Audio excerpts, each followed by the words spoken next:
Sebenarnya untuk temujanji pertama dengan doktor, dia ada 3 unsur yang penting.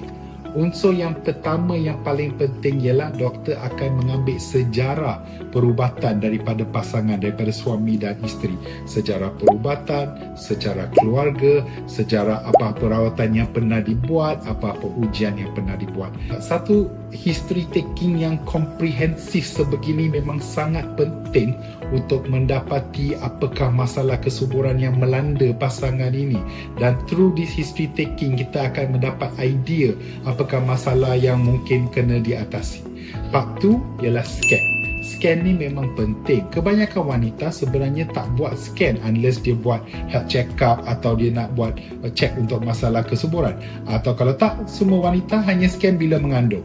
So untuk wanita yang tidak pernah mengandung, scan ni amat penting kerana kalau ada masalah dengan sistem reproduktif wanita, contohnya dalam rahim ada fibroid, ada polyp, dekat ovari ada cyst, tube fallopian semakin bengkak, semua ni boleh dilihat daripada scan yang dibuat, dan itulah kepentingan membuat scan yang awal.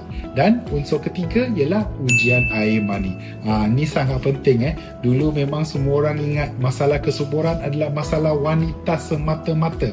Ini tidak benar sama sekali. Sebenarnya sekarang 33% daripada masalah kesuburan ialah masalah wanita, 33% lagi masalah lelaki, dan selebihnya masalah combine lelaki dengan wanita.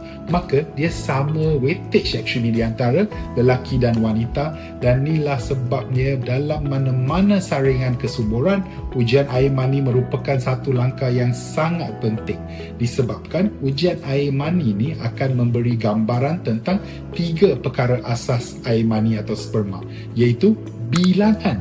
Bilangan sangat penting. Kalau bilangan air mani atau sperma tu sangat-sangat kurang, dia memang akan susah untuk mendapat kandungan secara semula jadi.